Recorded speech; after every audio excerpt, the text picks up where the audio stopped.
Hello there, my name is Amina Hashi for CBA TV, and today we're at the Haregisa Water Quality Control Laboratory, where the Haregisa Water Agency has conducted an assessment of water quality and safety of the commercial water sources that bring water into the city of Haregisa. With me today is Dr. Ahmed Esa, who was an advisor on the study. Welcome, Dr. Esa. Let's get right into it. So, Dr. Esa, in your report, you mentioned that the agency or the laboratory is making steps to gain ISO certification.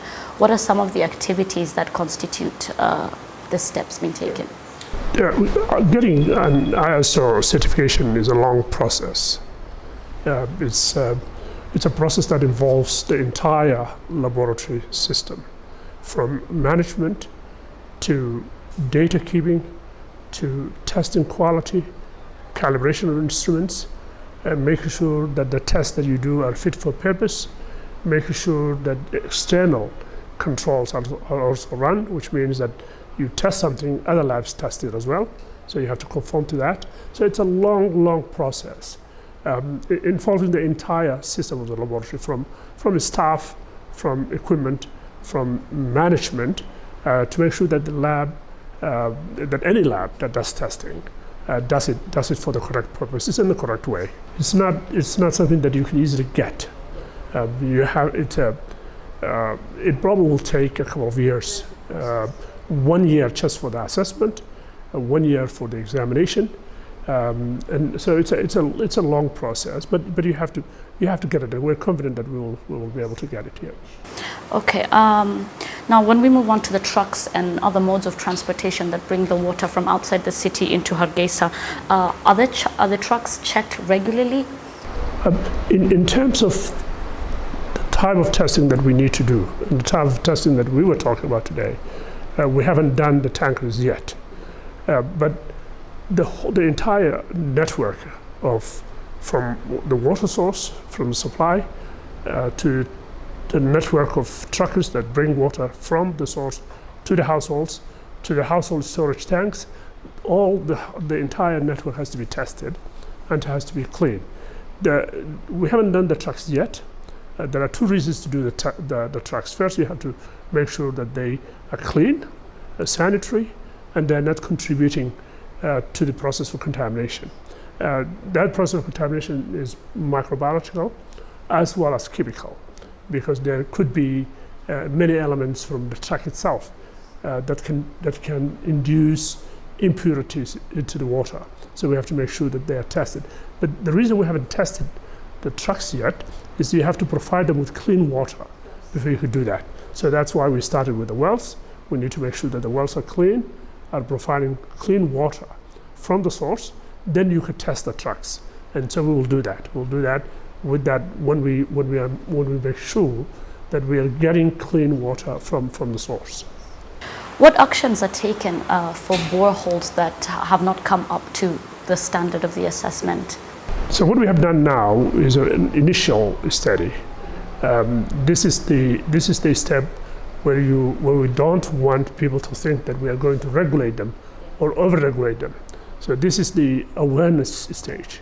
We're looking at them, we're telling them that we found these deficiencies, and now you have to correct it. So we have to give them space, we have to give them time to correct that. And then we'll decide after that if they're not fit to supply water from onward. So, so it's a process of right now of awareness, and making sure that they also have the means. Yeah. You cannot the people who run these boreholes, these commercial wells, don't have the means most of the time. So you have to give them the means as well. So does the agency play a role in the correction of this mistake? Yes, absolutely. The treatment systems that we have done so far, we have done it for free. The agency works closely with the water suppliers, the water tanks. The agency actually pays for some of the tax, for the municipal tax that these water tanks are charged.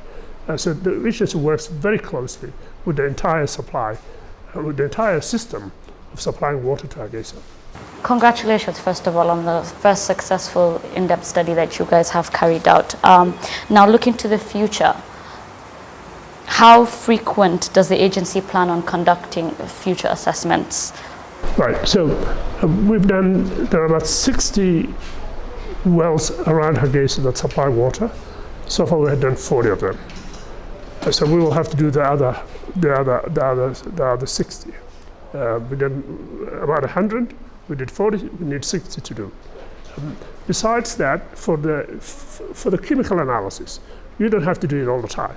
You do it in a cycle, you do it occasionally, because it's not going to change. However, the microbiological examinations, they have to be done regularly and randomly. So we have to do that. So that will be a continuing process. There will be a continuing process where we test for microbiological contamination all the time. You cannot just do it and say, okay, this well is clean, because it can be not clean tomorrow. It can be contaminated tomorrow with the next rain. So we have to make sure that this is going to be a process, an ongoing process. But what we are doing now is we're working on a protocol, establishing a protocol and a cycle, a time cycle of doing all of these examinations.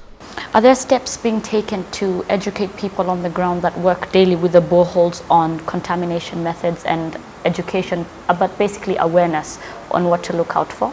Yes, this is one of the first steps that we need to do.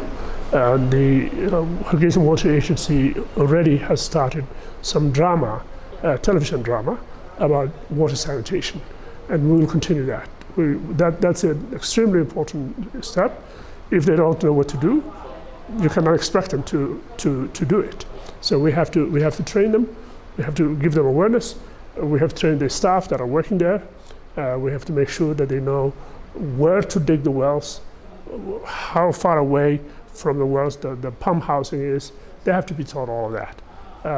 So we will. This is a long process, and it will be an ongoing process for forever. It's not just one day.